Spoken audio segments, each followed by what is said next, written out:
오늘 본문의 말씀을 중심으로 해서 한몸됨의 이유라는 제목으로 잠시 하나님의 말씀을 상고하고자 합니다. 우리 하나님, 죄를 미워하십니다. 하지만 통회하고 자복하면서 회개하는 자는 반드시 용서해 주십니다. 구약 성경에도 보면 그 완악하고 패역했던 니느웨 백성들, 선지자조차도 이 사람들은 회개할 가망성이 없다라고 단정을 내렸지만 그런 사람들이 회개했을 때에 하나님은 용서해 주셨더랬습니다. 40주년을 향해 달려가는 우리 안디옥에게 최근에 일어났던 그런 일들은 그냥 우연히 일어난 일은 아닌 줄로 압니다. 사람의 잘잘못을 떠나서 이 가운데에는 하나님께서 우리의 주고자 하시는 분명한 말씀이 있는 줄로 믿습니다. 지난 40년간 아마도 많은 부분에 있어서는 우리가 잘해왔습니다. 지금도 잘하고 있는 것들이 있을 것입니다. 하지만 정직하게 말씀 앞에 서서 볼 때에 하나님께서 우리를 마냥 칭찬만 하실까요? 사랑하는 성도 여러분, 이번 기회를 통하여서 우리 각자의 내면과 삶을 진지하게 점검해 볼 수 있기를 바랍니다. 말씀에 비추어서 철저하게 자신을 살펴보십시오. 지난날의 잘못과 과오, 그리고 혹 아직까지도 해결하지 못한 죄악이 있다면 철저하게 우리가 회개해야 하겠습니다.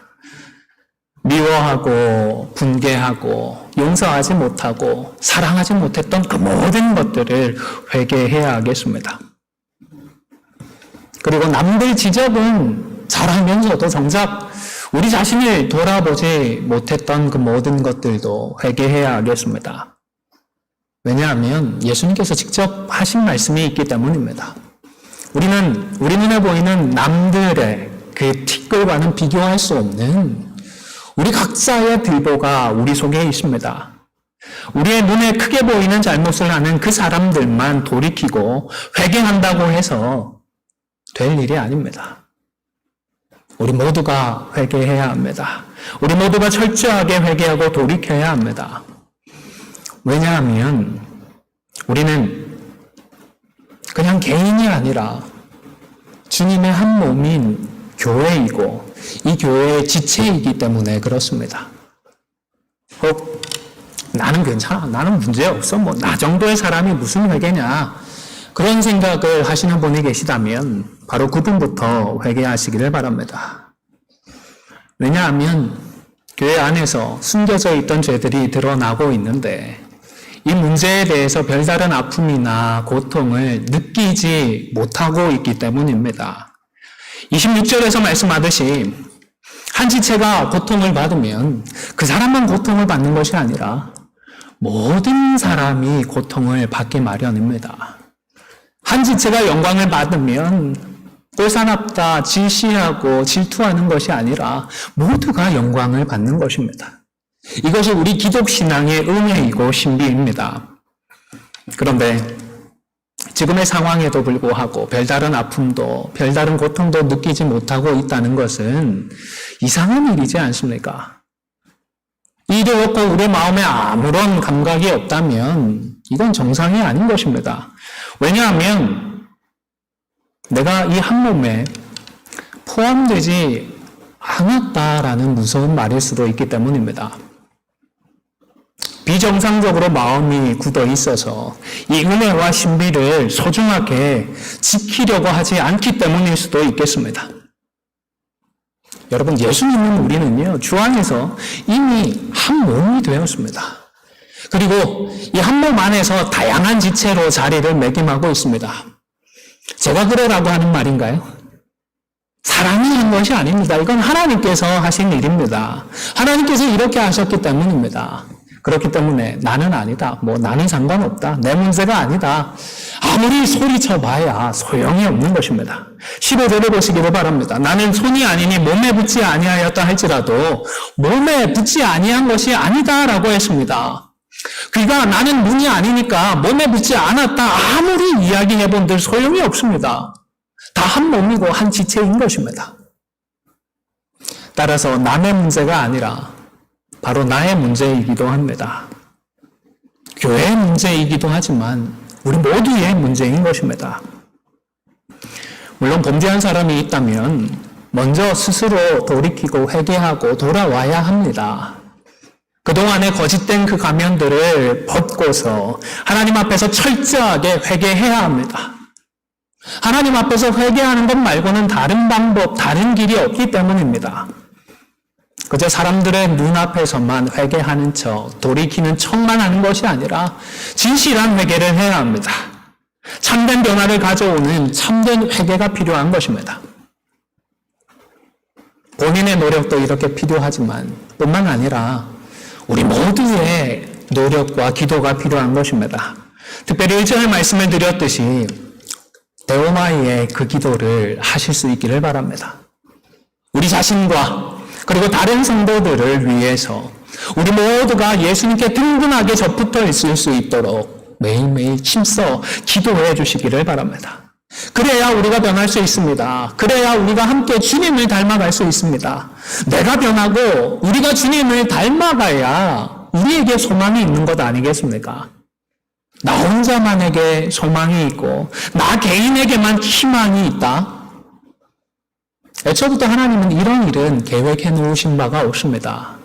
태초부터 하나님의 계획은 주님의 몸된 교회를 향하고 있었습니다. 개인주의화되고 나 한 사람의 안녕과 그저 개인의 안식을 추구하는 그런 인본주의에 물든 기독신앙이 결국 어떤 결과를 초래하는지 어떤 열매를 맺는지 이미 잘 아시지 않습니까? 어떤 책에서 경찰에 검거된 연쇄 성폭행범과 관련된 이 신문 기사를 언급하면서 그것과 관련된 소감을 기록해 놓은 글을 보았습니다. 이 범인이 정말 천인공노할 만한 흉악한 범죄자였습니다. 15개월 동안 46살부터 13살짜리 어린아이까지 무려 13명의 여성을 성폭행했고요. 한 건의 절도 행각을 벌인 혐의로 경찰에 구속이 되었습니다. 그런데 구속된 이후에 계속되는 추궁을 통하여서 범인이 자백한 것에 따르면 경찰이 이미 파악했던 그 범죄 사건 외에도 한 건의 성폭행이 더 있었고 2건의 강도가 있었고 그리고 7건의 절도 행각을 더 벌였다는 것입니다. 거의 2주에 한 번꼴로 흉악한 범죄를 저질러 왔던 것입니다. 사실 이것보다 더 흉악한 죄를 저지른 사람들 미국에도 많고 한국에도 많이 있습니다. 그런데 이 책에서 이 내용을 주목했던 이유는 그 다음 부분에 짧게 언급된 몇 줄의 기사였습니다.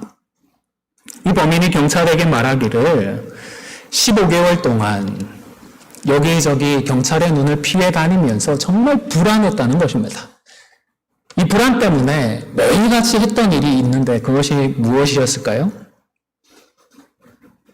매일같이 성당을 찾아가서 붙잡히지 않게 해달라고 기도를 간절하게 했다는 것입니다. 여러분 황당하시죠? 저도 이 소식을 듣고 참 황당했습니다. 그나마 성당에 같이 교회 가서 기도했다 하지 않아서 다행이다. 그렇게 감사해야 할까요? 사실 개신교라고 해서 얼마나 다르겠습니까? 기도를 한다고 하면서 이 사람과 비슷한 종류의 기도를 할 때도 없지 않은 것 같습니다. 책에서는 다음과 같이 덧붙였습니다. 그에게 성당은 무엇을 위한 장소였으며 기도의 의미는 무엇이었을까? 그는 대체 누구에게 왜 기도를 했을까? 만약 그가 매일의 기도를 통해 신라 같은 평안이라도 느꼈다면 그 평안은 과연 누구로부터 온 것일까? 여러분, 교회를 아무리 열심히 다녀도요, 아무리 간절히 하나님께 기도한다 하더라도요, 이런 종류의 열심, 이런 종류의 기도는 하나님에게도, 그리고 우리 자신에게도 아무런 의미가 없음이 분명합니다. 신앙생활이 자기 만족, 자기 위안, 자기 성취의 수단으로 전락되어 버리지 않도록 우리의 마음, 우리의 생각을 지켜가야 하는 것입니다. 무엇보다 우리는 성경을 읽고 이 성경을 배워서 하나님의 뜻을 온전하게 배워가야 합니다. 하나님의 마음을 이해해야 하는 것입니다. 성경을 읽어야 한다. 성경 좀 읽자. 귀에 못이 박히도록 교회가 강조하는 이유가 여기에 있습니다. 우리 1년 정도에서 오래전은 일독 좀 해보자 하는데요. 다들 적극적으로 참여해 주시면 참 좋겠습니다. 그리고 말씀을 읽으면서 깨닫고 이해한 그 말씀을 붙들고서 데오마의 기도를 해야 하는 것입니다. 이 말씀대로 말씀에 든든하게 붙어있게 해주십시오. 우리 예수님께, 포도나무 되신 예수님께 접붙어 있게 도와주십시오. 이 말씀대로 온전히 행하게 도와주십시오. 기도해야 하는 것입니다. 그래야 그리스도 안에서 참된 회개를 경험하고 참된 변화를 이루어갈 수가 있는 것입니다. 물론 기도하시는 것 압니다. 다 기도하시지요. 하지만 기도하면서도 이 기도의 능력에 대해 생기는 의심은 아무도 피할 수 없을 것 같습니다. 정말로 하나님께서 듣고 계시는지, 듣고서 응답해 주시는지 잘 모를 때가, 잘 모르겠다 싶을 때가 있기 때문입니다.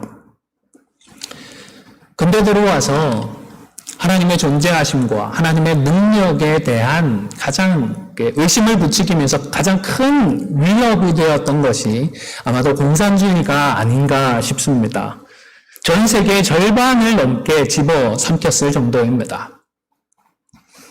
소련의 그 공산주의자들은 우리 기독신앙을 한낱 그들의 장애물 정도로 간주했습니다. 그들이 정권을 잡고 힘을 갖게 되어지자 구소련 안에 98%의 교회의 문을 닫아버렸습니다. 그리고는 일부 대형 교회들은 무신론을 위한 박물관으로 꾸미고 동네 여기저기 있었던 교회들은 아파트나 한낱 헛간으로 개조해버렸습니다. 이 와중에 무려 42,000명에 달하는 성직자들이 살해를 당했습니다. 하나님이 계시다면 이런 일이 어떻게 일어날 수 있었을까요? 설령 하나님이 살아계신다고 해도 이런 일에는 아무것도 하지 못하는 무능력한 분이 아니었을까요? 이런 의심이 사실은 수십 년간 이어졌던 것입니다. 뿐만 아니라 소련은 사람들을 어린 아이 때부터 철저하게 유물론적인 가치를 가지고 교육을 시켰습니다. 스탈린 치하에서 유치원의 교사들은 아이들에게 눈을 감고 기도를 해보라고 시켰습니다. 하나님께 사탕 봉지 한 봉지 달라고 기도해봐라. 아무리 기도한들 어디서 사탕 봉지가 떨어질 리가 있겠습니까? 이렇게 아이들 앞에서 교사들부터 기독신앙을 조롱했고 기도의 무력함을 맛보게 했던 것입니다. 그리고 그 이후에는 이제는 하나님 말고 스탈린 동지한테 기도를 하세요라고 시키고는 아이들이 눈을 감고 그렇게 기도하기 시작하면 책상 위에 돌아가면서 사탕봉지를 올려놓았다는 것입니다. 하나님께는 아무리 기도해봐야 아무것도 주지 않지만 공산주의는 사탕이라도 준다라는 이런 공산주의의 이념을 교육시켰던 것입니다. 그런데 여러분, 이런 소련 치하에서 75년 동안 어떤 일이 일어났습니까?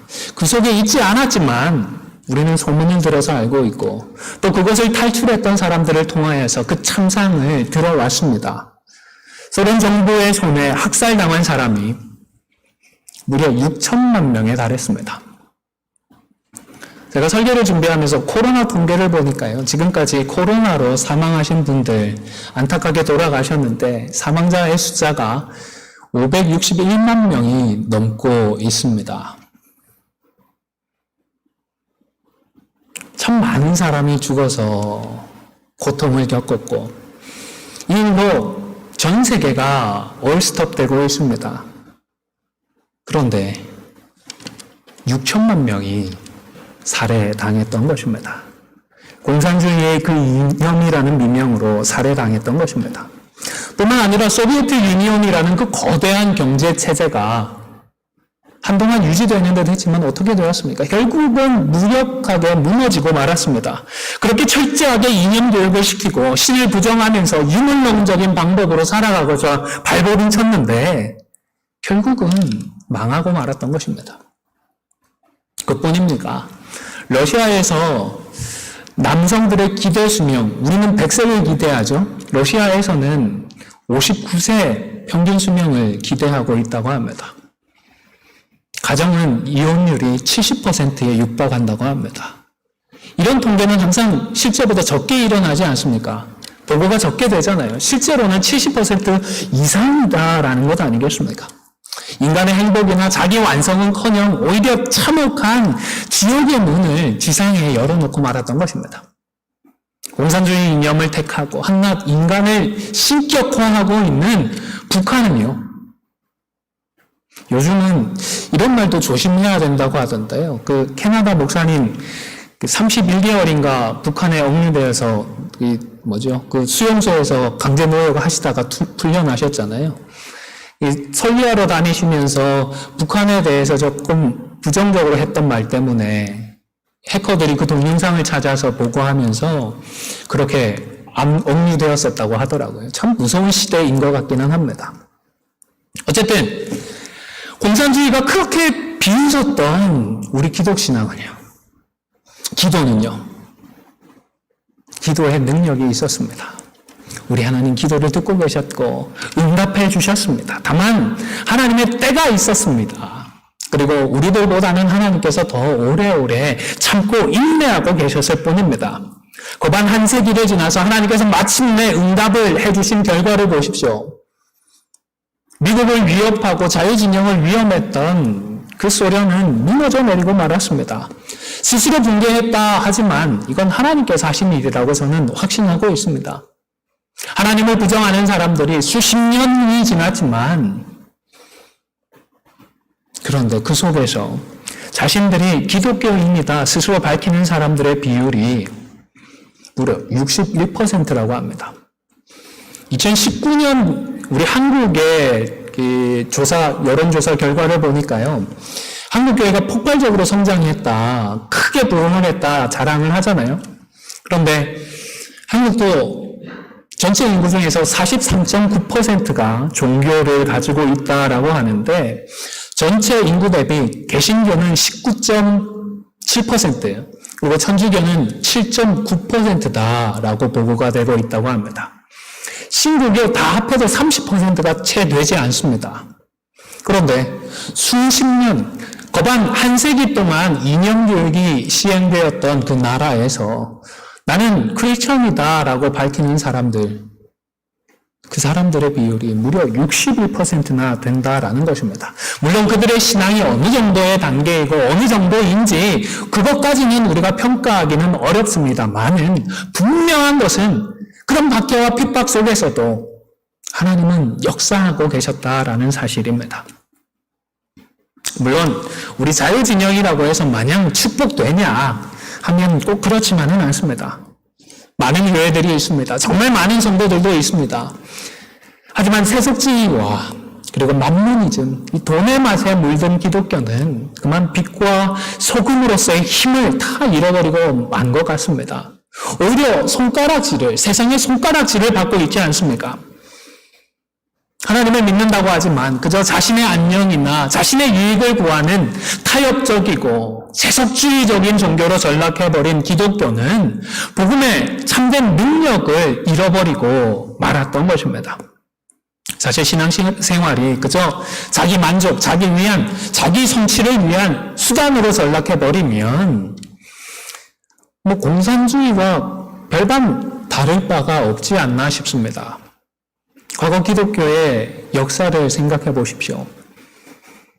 이름은 거창합니다. 십자군 원정.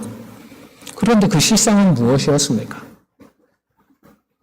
물질에 눈이 멀었고 돈에 눈이 먼 사람들이 엄청난 학살을 자행했던 것입니다. 마녀 사냥은 또 어떻습니까? 얼마나 많은 사람들이 살해당했는지 모릅니다. 제자를 삼고 사랑해야 할 대상으로 알고 복음으로 섬기려고 하지 않고 오히려 그들을 힘으로 짓밟고 처형해버려야 할 대상으로 여기고 미워하고 증오하니까 기독교가 오히려 수많은 사람들의 목숨을 빼앗았습니다. 공산주의와 다를 바가 무엇이 있습니까? 사실상 두고두고 우리가 비판을 받고 있습니다. 유대인들 전도하기가 왜 그렇게 힘이 듭니까? 그동안 2000년 동안 교회가 그들에게 자행해왔던 범죄들이 있기 때문인 것입니다.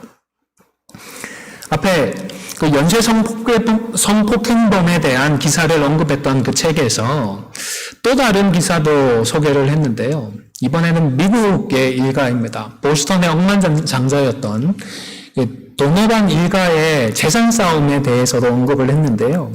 아버지와 아들들이 아버지의 재산을 놓고서 치열한 진흙탕 싸움을 벌였다는 것입니다.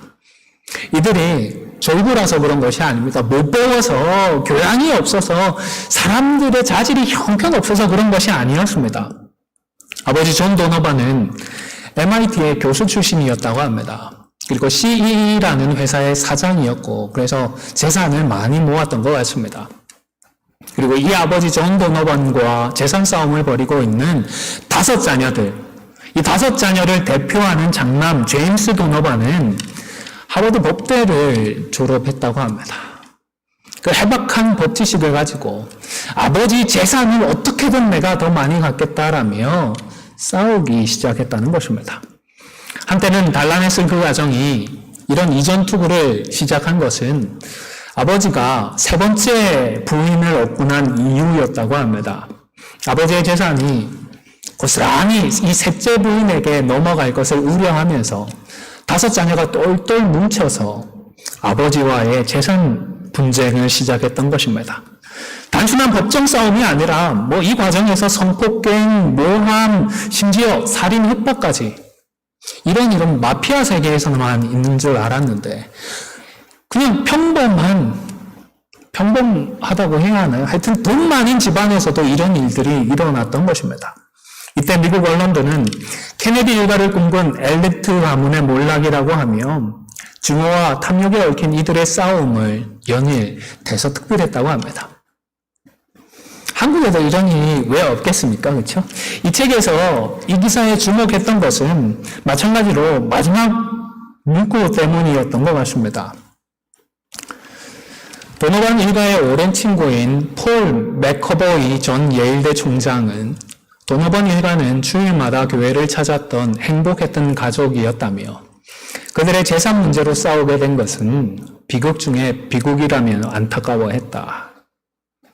그러면서 책에서는 아버지와 자식 간의 처절한 재산 다툼을 벌이고 있는 그들에게 믿음이란 과연 무엇이었을까? 주일마다 그들은 무슨 목적으로 교회를 찾았을까? 그들에게 예수 그리스도는 누구였고 그들에게 예배의 의미는 과연 무엇이었을까? 라는 질문을 던졌습니다. 이들은 복된 자유주의 위에서 살아가고 있었습니다. 우리가 축복이라고 믿고 있는 많은 물질들도 누리고 있었습니다. 심지어 온 가족이 매주일 빠지지 않고 교회 가서 예배도 드렸다고 하잖아요. 그러나 포도나무 되시는 예수 그리스도께 든든하게 접붙어 있는 데에는 실패했던 것입니다. 말씀으로 뿌리 내리지 않으면 아무 소용이 없었던 것입니다. 우리 딴에 아무리 잘 믿는다고 해도 우리의 노력으로는 아무것도 보장이 되지 않는 것입니다. 여러분, 여러분들에게 믿음이란 무엇입니까? 주일마다 이 예배당에 무슨 목적으로 교회를 찾아와 앉아 계십니까? 여러분에게 이 예배는 어떤 의미입니까? 여러분에게 우리 예수님은 어떤 분이십니까? 이 신앙생활은 어떤 의미입니까? 사랑하는 성도 여러분, 우리 예수님 여러분이 아닙니다. 한 분이십니다. 한 분이시니까 생각도 하나이지 않겠습니까? 우리의 생각을 내려놓고 그분의 생각을 따라야 합니다. 그분께만 든든히 접붙어 계시기를 바랍니다. 우리가 이것에서 실패하면 일어날 수 있는 여러 가지 현상들 중에 몇 가지가 바로 다툼이고 교회 안의 갈등입니다. 예수님에게 문제가 있고 예수님의 생각에 이상이 있어서가 아니라 머리 되시는 그리스도의 뜻을 제대로 모르면서 나는 잘 안다 착각하거나 아니면 나 정도면 충분하다 교만해서 자기 속에는 옳은 대로 살아가고 있는 우리 믿는 자들에게 문제가 있는 것입니다. 우리는 한 성령을 받은 자들입니다.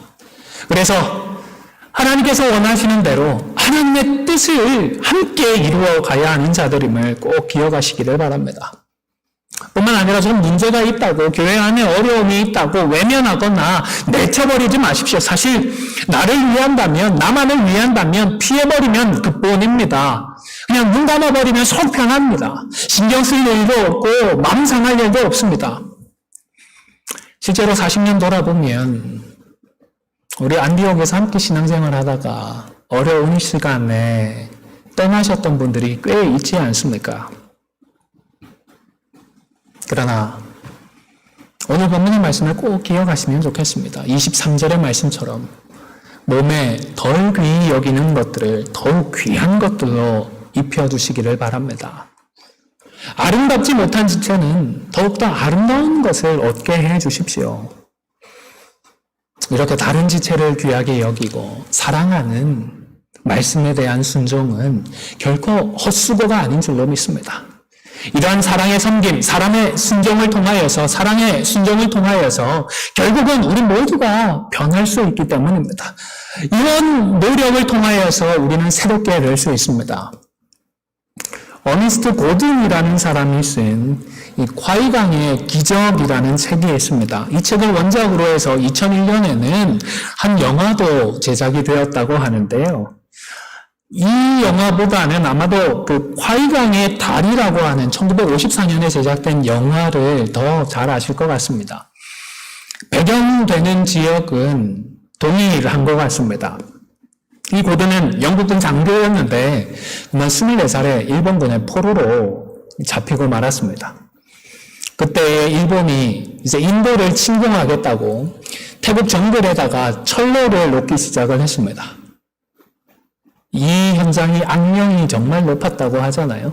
무려 10만 명에 달하는 사람들이 희생되었다라는 이야기도 있을 정도입니다. 포로가 된 고든 역시도 이 철로 현장에서 철로 건설에 투입이 되었는데 연일 그 뜨거운 무더위와 씨름을 하며 제대로 먹지도 못하고 강제 노역을 하다 보니까 몸이 약해질 대로 약해졌습니다. 설상가상으로 이 디프테리아라고 하는, 사실 이 병이 어떤 병인지 저는 잘 모르겠습니다. 우리 정장로님은 아마 잘 아실 것 같은데요. 이 병이 걸리면 제대로 먹을 수가 없다라고 하네요. 가뜩이나 힘겨운 판에 음식도 제대로 먹지 못하니까 정말로 살 소망이 없는 지경에 이르고 말았다고 합니다. 결국 이런저런 이유로 회생의 가능성이 없는 사람들만 모아놓고 죽음만 기다리는 죽음의 집으로 보내어졌다고 합니다. 고든이 그곳에 도착해서 처음으로 느낀 것은 도저히 참을 수 없는 그 냄새였다고 합니다. 살아있는 사람들 상처에서 썩어가는 냄새들, 죽은 시체들 썩어가는 냄새 때문에 견딜 수가 없었다고 합니다.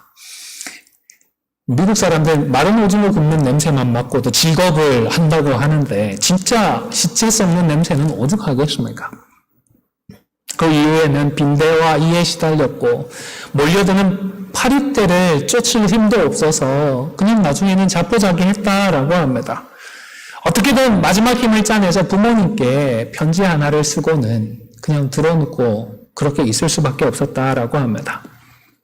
죽음을 기다렸습니다. 그런데 기대하지 않았던 고든의 친구들이 습지에서 떨어진 곳에 대나무로 침상을 만들고는 그를 깨끗한 그 자리에 옮겨 누였다고 합니다. 이때 포로 수용소에서 어떤 일들이 일어나고 있었는데 나중에 이 고든이 이것이 콰이강의 기적이다라고 불렀다고 합니다. 사실 이전까지 이곳 포로 수용소에서는 그냥 아비규환이었다고 합니다. 야차 같은 사람들이 나만이라도 살아남아야겠다라며 별로 들어가 있지 않은 수프를 먹으면서 야채 몇 조각 내가 더 먹겠다고, 쌀 한 톨, 두 톨 더 먹겠다며 서로 싸움이 벌어지고요. 숙소 안에서는 자기들끼리 도둑질이 끊이지를 않았다고 합니다.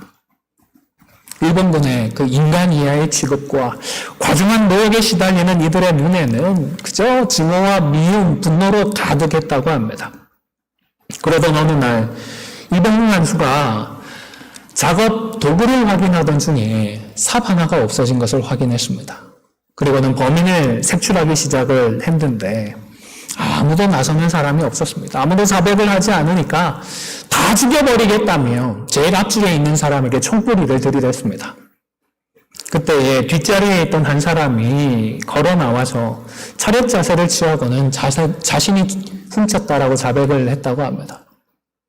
화가 난 간수는 그를 구타하기 시작했고, 일단 구타하기 시작하니까 더 큰 분노에 휩싸이면서 결국 그는 총으로, 개머리판으로 그 포로를 찍어버리고는 살해해버리고 말았다라는 것입니다. 그런데 그 있은 이후에 다시 확인을 해보니까 삽은 그대로였다는 것입니다. 카운트할 때에 그만 카운트를 실수를 해서 그 실수가 발전을 해서 사람을 죽이고 말았던 것입니다. 그런데 이 과정에서 포로 중에 한 명이 사람이 친구를 위하여 자기 목숨을 버리면 이보다 더 큰 사랑이 없나니라는 성경 구절을 떠올리고 이야기하기 시작했다라고 합니다. 이 한 구절입니다. 그런데 이 말씀 때문에 포로들의 태도가 달라지기 시작했습니다. 죽어가는 사람들을 함부로 대하지 않았습니다. 죽은 사람들은 합당하게 장례식을 치러주고 나무로 만든 제대로 만들지 못했지만 십자가도 거기에 세워주었습니다. 서로 돌보기를 시작했다는 것입니다. 끊이지 않았던 절도 사건도 사라지기 시작했습니다. 그런 변화 속에서 고든의 친구들은 고든을 보살피기 시작했고 고든도 회복할 수 있었다라는 것입니다. 제가 읽은 책에서는 다음과 같은 고든의 소감도 기록을 해두었습니다. 죽음은 여전히 우리 곁에 있었다. 그러나 우리는 그 파괴적인 지배력에서 벗어나고 있었다. 물론 증오가 있었지만 사랑도 함께 있었다. 죽음이 있었지만 생명도 있었다. 하나님은 우리를 떠나지 않으셨다. 사랑의 수고와 한 구절의 말씀을 통하여서 이들은 단순한 생존을 위한 적자 생존의 투쟁에서 벗어나서 진정한 삶, 하나님께서 주신 참된 삶을 살기 시작했던 것입니다. 고든이 점차 회복을 하게 되자 포로들 중에서는 대학 시절 철학을 공부했던 고든에게 윤리학 토론 모임을 이끌어달라고 부탁을 했고 자연스럽게 주제는 죽음을 어떻게 준비할 것인가 라는 주제로 좁혀졌다고 합니다. 아마 포로들에게 가장 절박하고 시급한 문제였기 때문이겠지요. 그리고 그 답을 찾아가는 중에 고든은 어린 시절의 기억을 되살려서 다시 믿음을 회복하게 되었습니다. 그리고 이 모임으로부터 시작을 해서 수용소 안에도 작은 교회가 세워졌고 그 힘든 강제 노역으로 파김치가 된 저녁 시간에 매일 모여서 어려움을 겪고 있는 다른 사람들을 위해 기도해 주었다고 합니다. 이 과정에서 놀라운 변화들이 일어났습니다. 그 변화가 얼마나 대단했던지 마침내 해방이 되었을 때에 지금까지 그들을 그렇게 고통스럽게 괴롭혀왔던 간수들을 해코지 않은 사람들이 한 사람도 없었다고 합니다. 서로 다투던 포로들이 실제로 변하고 참된 변화가 이들 속에 실제로 일어났던 것입니다. 원수를 미워하지 않고 원수를 사랑할 수 있었던 것입니다. 이처럼 하나님의 말씀에 따른 사랑의 섬김과 순종은 그저 보기 좋은 윤리나 고상한 도덕의 덕목이 아닙니다. 우리를 실제로 변화시킬 하나님의 능력이고 우리를 새롭게 할 하나님의 권능입니다. 사랑하는 성도 여러분, 하나님께서 우리에게 주시는 귀한 것들, 각양 귀한 것들이 있습니다만은 가장 큰 은사인, 더욱 큰 은사인 사랑의 은사를 사모하시기를 바랍니다. 우리가 죄인 되었을 때부터 우리를 사랑하시는 하나님의 그 사랑으로 서로를 사랑하십시오. 니느웨 백성들을 미워해서 그들에게 말씀에도 불구하고 불순종해서 그들에게 내릴 심판을 기대하고 그것들을 지켜보면서 즐거워하려고 했던 요나 선지자처럼 되지 말고 우리 주님처럼 서로 사랑할 수 있기를 바랍니다. 서로를 사랑하는 것은 주님을 사랑하는 이 사랑에서 시작이 됩니다. 그리고 우리가 우리 자신을 사랑하는 만큼 다른 사람도 사랑할 수 있습니다. 주님께서 나를 얼마나 사랑하시는지 그 사랑을 기억하면서 먼저 자신을 사랑하십시오. 나 자신을 사랑할 수 없는 사람은 남도 사랑하기 어렵습니다. 하나님께서 우리를 어떠한 사랑으로 사랑하시는지를 기억하면서 우리 자신을 사랑해야 하겠습니다. 그리고 나를 사랑하고 우리를 사랑하는 방법 중에 하나가 바로 회개이고 기도입니다. 특별히 데오마이의 기도인 줄로 압니다. 우리가 함께 상고했던 사도행전 8장 22절의 말씀 화면을 보시면서 함께 읽도록 하겠습니다. 시작. 그러므로 너의 이 악함을 회개하고 주께 기도하라. 혹 마음에 품은 것을 사하여 주시리라. 아멘. 말씀드렸죠? 혹 번역이 매끄럽게 되지 않았습니다. 설령, 혹 이런 뜻이 아니라 반드시라는 의미입니다. 회개하고 기도하면 하나님 반드시 들어주십니다.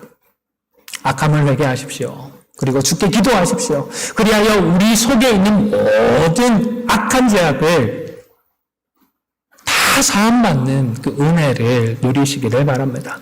내가 변하고 내가 사랑하면 그 여파가 다른 사람들에게까지 이어질 것입니다. 이웃을 새롭게 하고 지체들도 변화시킬 것입니다. 뿐만 아니라 부정적이고 비판하는 이야기들이 아니라 이러한 진리의 말씀을 나누고 권하시기를 바랍니다. 성경 말씀을 서로 나누어야 하겠습니다.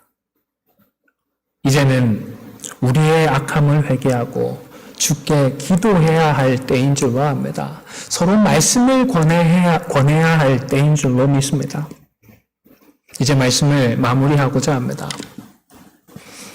성경이 없었지만 머릿속에 남아있었던 사람이 친구를 위하여 자기 목숨을 버리면 이보다 더 큰 사랑이 없다라는 하나님의 말씀이 한 사람으로부터 시작이 되어서 그곳에 교회가 생겼고 그 어려운 여건 속에서도 사람들이 변화되어지는, 복음으로 변화되어지는 역사들이 일어났습니다.